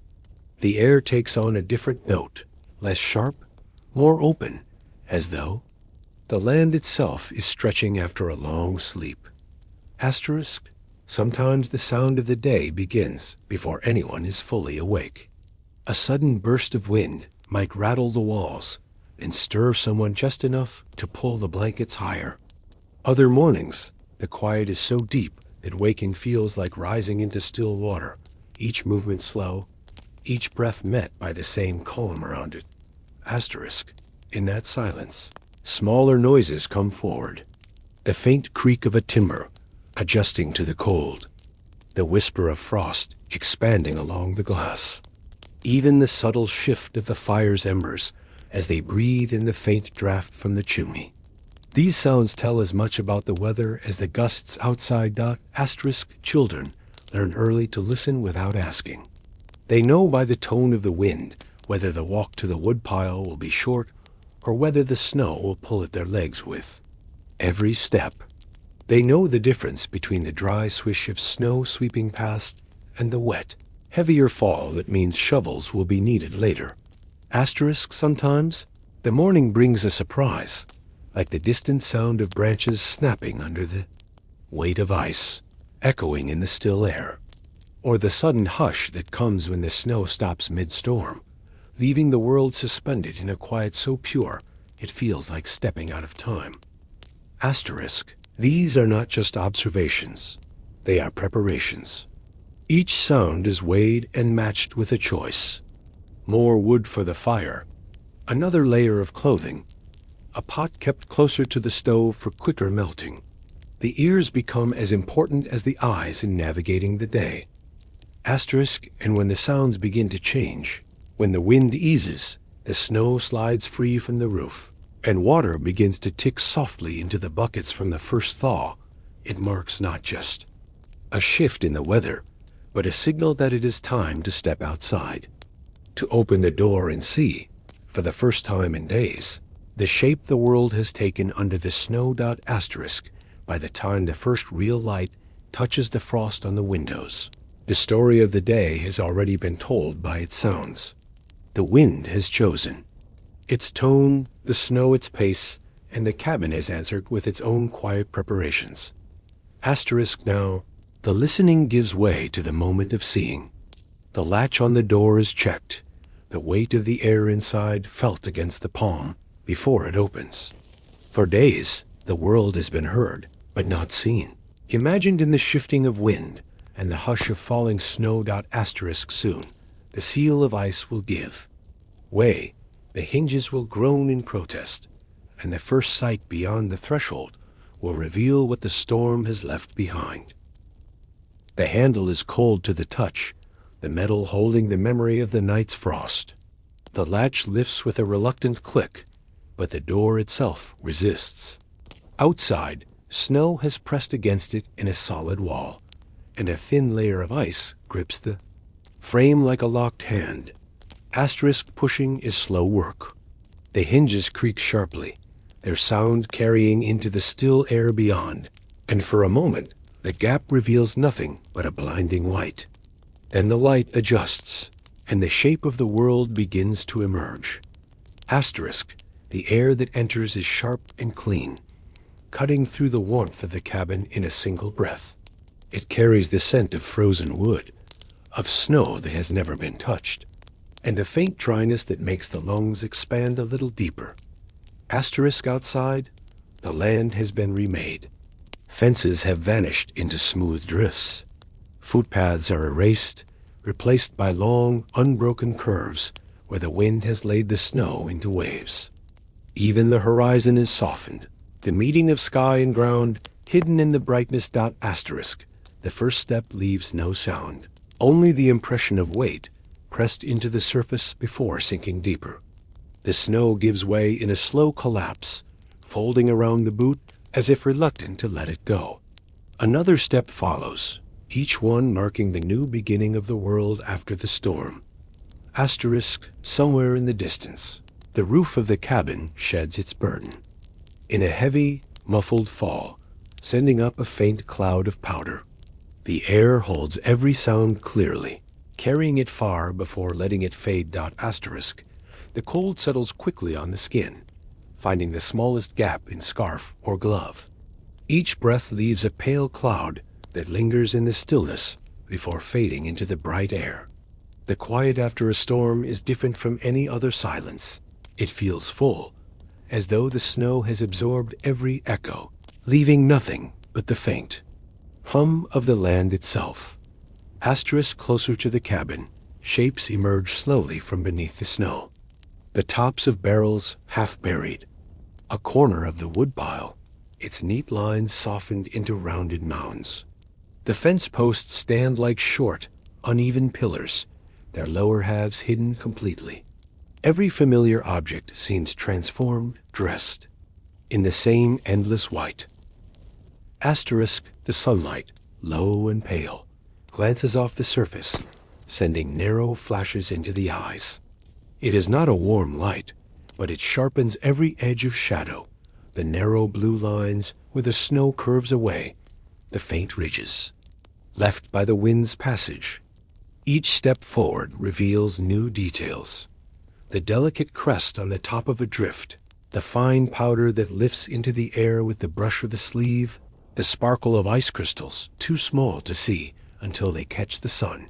Asterisk, the first tracks mark, the beginning of the day's work. They break the perfect surface, leading toward the woodpile, the shed, and the small path that must be cleared to the water source.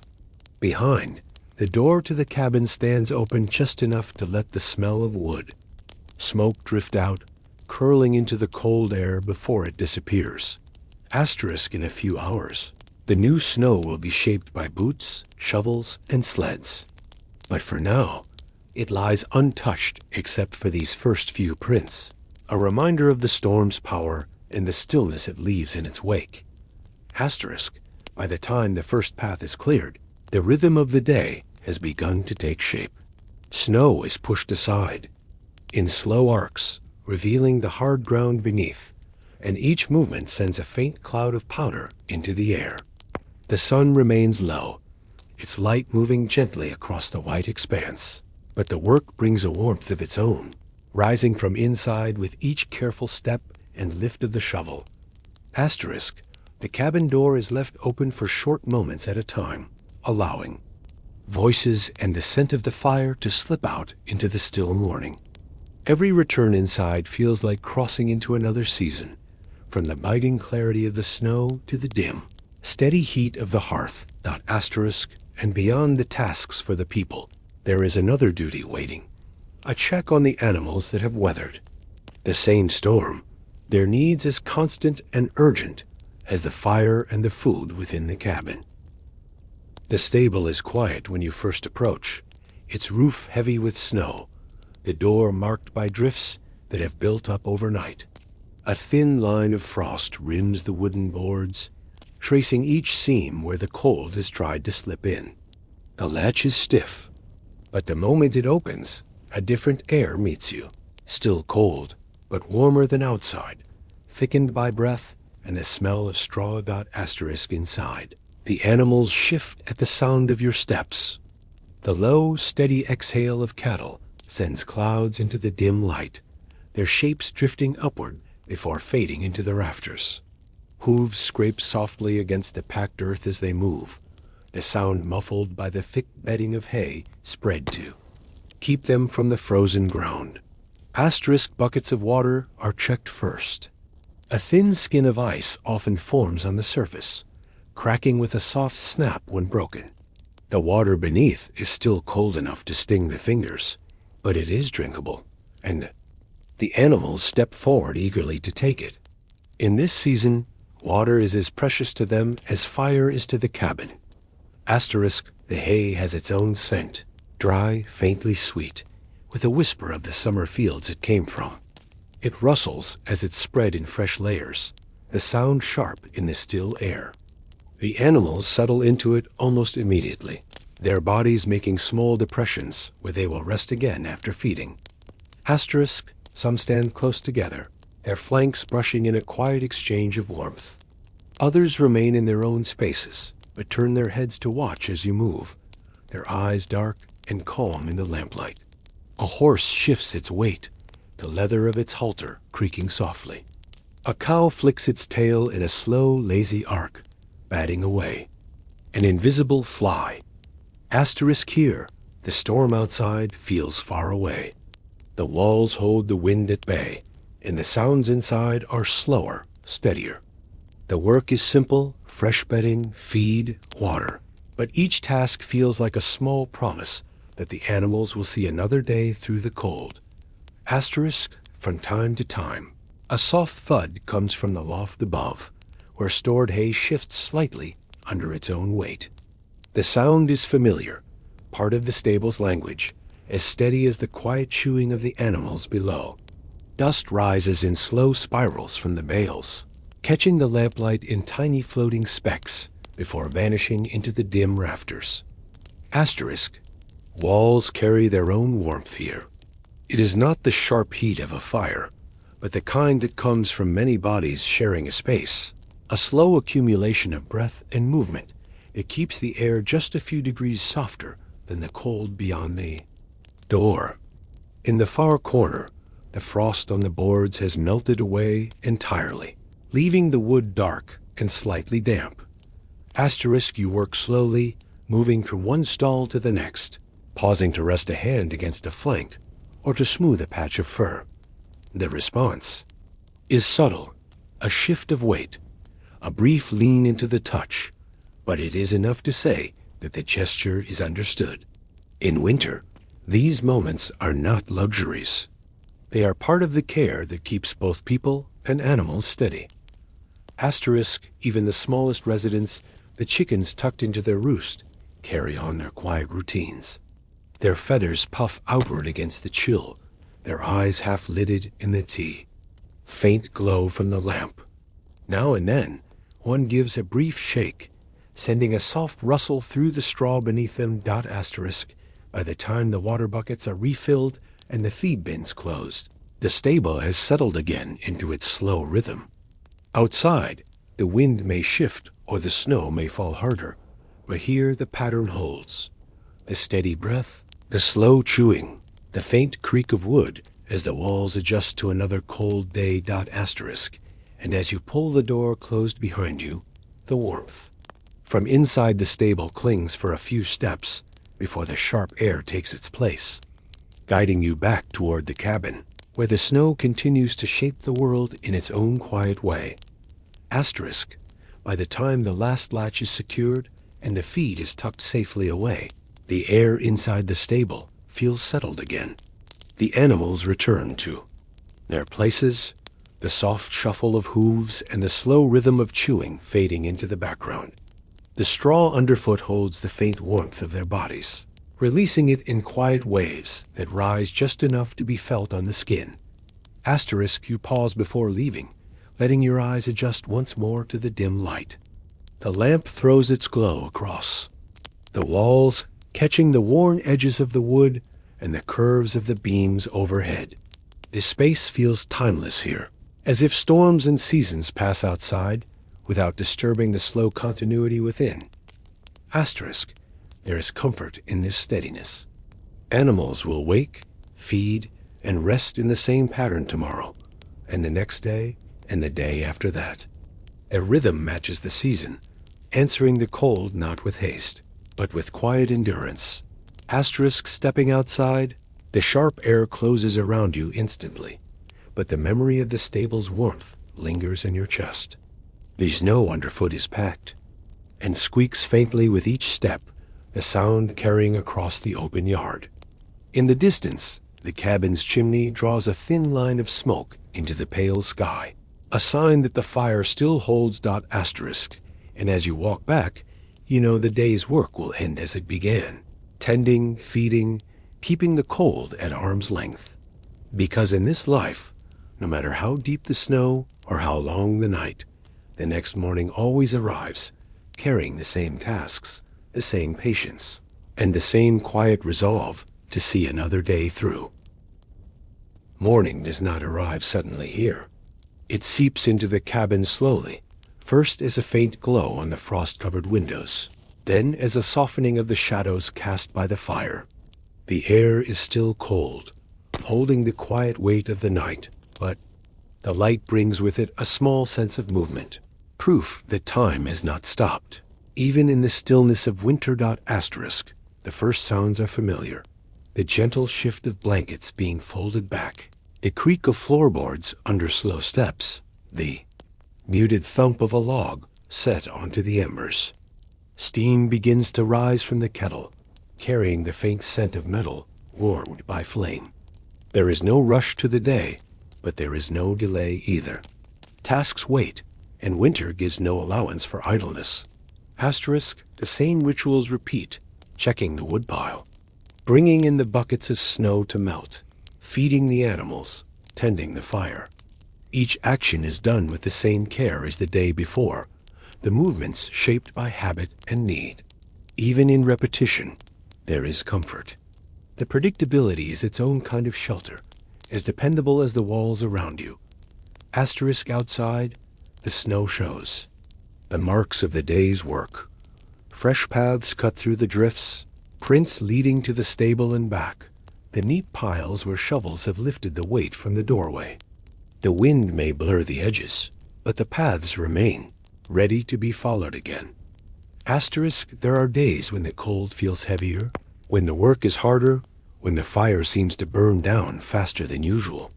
And there are days when the sun breaks through, throwing light across the snow until it shines so brightly you have to narrow your eyes. Both kinds of days are met the same way, with the quiet persistence that winter demands. Asterisk, because here, the season is not something to escape. It is something to move through, one day at a time, until the ice begins to loosen and the snow recedes from the edges of the fields. And when that happens, it will not feel sudden. It will feel like this morning's subtle, certain, inevitable. Asterisk, the rhythm of the days becomes so steady that you begin to feel it in your own body. Waking comes with the same soft light on the frost, the same cool air brushing your face as you leave the warmth of the bed. Your hands know the shape of the axe, handle without looking, the weight of the bucket without needing to judge. Even the steps to the woodpile are counted without thought, each one pressing into the snow in almost the exact same place as yesterday. Asterisk, small changes become noticeable in this constancy. A drift by the fence grows higher than your knee. The path to the stable stays clear longer when the wind shifts from the north. The frost patterns on the windows change shape, spreading wider or curling into tighter designs. These details mark the passing of time more than the calendar ever could. Asterisk, in the evenings, the sense of repetition turns into something else, a quiet pride. The fire has burned all day without fading.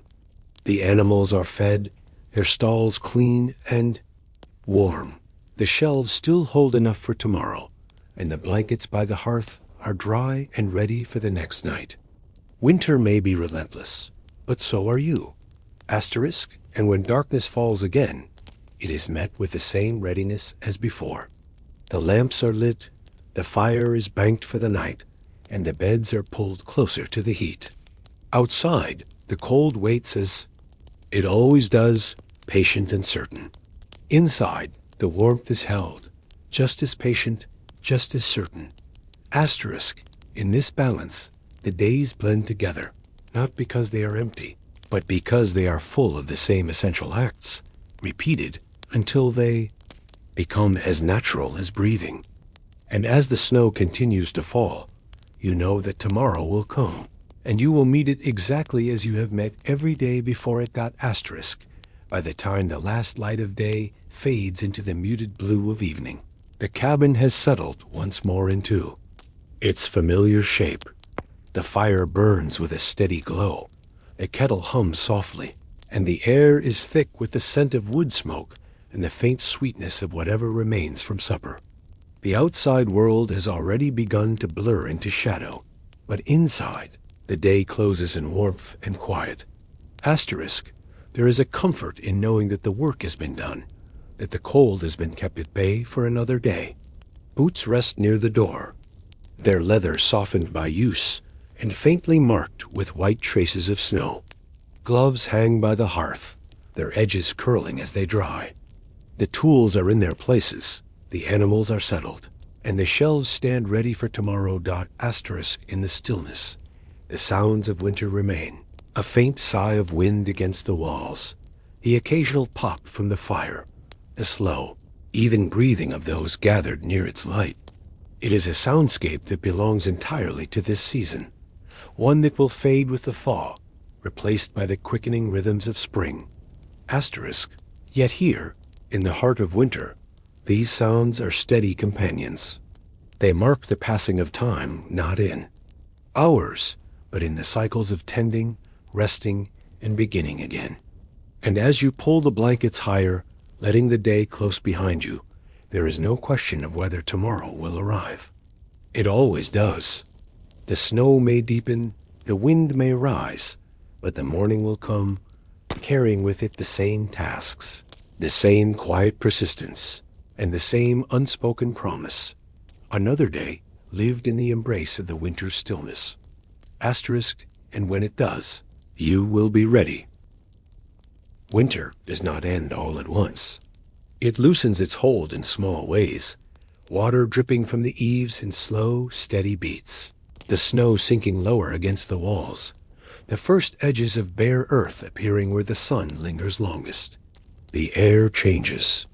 Too, it still carries a chill, but it no longer cuts. Instead, it moves more softly, as if testing the ground before it fully returns warmth to the land. Asterisk inside, the signs are quieter. The frost retreats from the windows, leaving behind faint smudges of moisture. The woodpile remains, but its importance begins to fade. Each log burned now feels less urgent than before. Quilts are folded during the day, not kept draped over. Shoulders. The fire still holds its place at the center of the room, but it burns lower, its light less about survival and more about comfort. Asterisk routines bend with the season. Animals spend more time outside, their movements slower, their breaths no longer billowing in thick clouds. Buckets fill from streams rather than from melted snow. The heavy boots, worn every day without thought, are set aside on certain afternoons, replaced by lighter steps across softening ground. Asterisk with the shift comes relief, though it carries a touch of quiet melancholy. The close, constant rhythm of deep winter begins to break apart, and the long hours spent together indoors grow shorter. The cold, once a presence pressing at every seam of the cabin, becomes something that comes and goes, leaving space for asterisk other rhythms to take root. The steady drip of melting snow turning into a quiet stream along the edges of the yard. The muted thud of boots on patches of bare earth, carrying a sound different from the soft crunch that winter made so familiar. The wind, once sharp and insistent, now moves in a slower, wandering way, threading through the branches without urgency. Asterisk, those who have lived through the season carry it within them, not as a burden, but as a quiet skill. Winter shapes the way. They move the way they think, even when the snow is gone. It lingers in the instinct to stack wood neatly without thinking, in the habit of glancing at the sky for the thickness of clouds, in the decision to draw water before nightfall, if the air feels colder than the day before. Every storm leaves behind a lesson, and each one is woven into the next. Asterisk, when the thaw finally settles in, it does not erase what came before. Winter leaves its signatures in small, lasting ways. The grain of the wood smoothed by gloved hands. The softened leather of boots that have walked the same path countless times. The handles of tools worn to the shape of fingers that used them every day without pause. Even the doorframe holds a faint line where the frost clung the longest. These are not marks of hardship, but of living alongside the season and enduring it with steadiness. Asterisk, and yet, as the snow pulls back from the fields and the ground begins to drink the meltwater, attention shifts toward what lies ahead. The light lingers a little longer each day. The air, though still cool, carries the scent of thawed soil, and with it, the pull of work that waits in the softer seasons. Winters. Stillness makes room for the busyness of planting, mending, and gathering under open skies. Asterisk, the cold will return. It always does. But when it comes, it will be met with the same calm, the same patience, and the same quiet certainty that saw the last one through.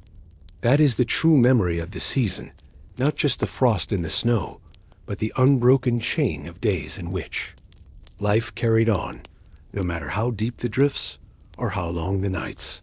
Asterisk, thank you for sharing this time with me tonight. If this journey through winter's quiet strength has brought you a moment of calm, I'd love for you to join me in the next story. Another slow walk through the pages of history, where we'll linger on the details, listen to the small sounds, and let the world unfold in its own time. Until then, rest well, keep warm, and I'll see you in the next video.